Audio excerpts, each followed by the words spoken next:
Hi friends, আশা করি আপনারা ভালো আছেন। আজকে দারুণ স্বাদের একটি রেসিপি নিয়ে চলে এসেছি। আজকের রেসিপি হচ্ছে পাটিসাপটা। এই পাটিসাপটা আমি আজকে সন্দেশ দিয়ে বানাবো। সন্দেশের পুর থাকবে। এই নরম তুলতুলে পাটিসাপটা আশা করি সকলের ভালো লাগবে। তো চলুন রেসিপি শুরু করি। প্রথমেই এখানে আমি আতপ চাল নিয়েছি।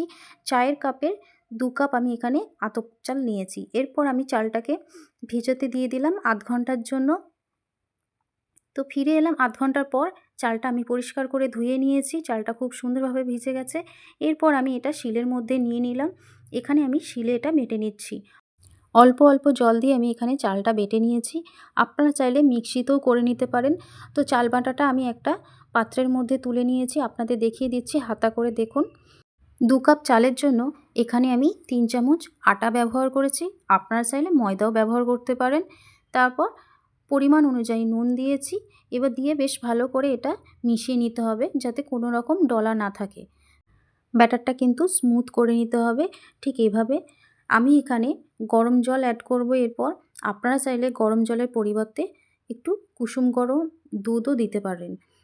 ভেজা চালের ক্ষেত্রে কিন্তু জলটা কম পরিমাণ লাগবে, যেমনটা আমি এখানে নিয়েছি। তো দেখুন ব্যাটার এখানে রেডি। এরপর আমি একটা পাত্রে তেলে জলে মিশিয়ে নিয়েছি ব্রাশ করে। এবার এই ব্রাশটাই আমি কড়ার মধ্যে দিয়ে দিলাম। এবার একটা কাপড় দিয়ে এক্সট্রা তেলটা আমি পরিষ্কার করে মুছে নিলাম। এরপর আমি এখানে 1 হাতা ব্যাটার দিয়ে দিলাম।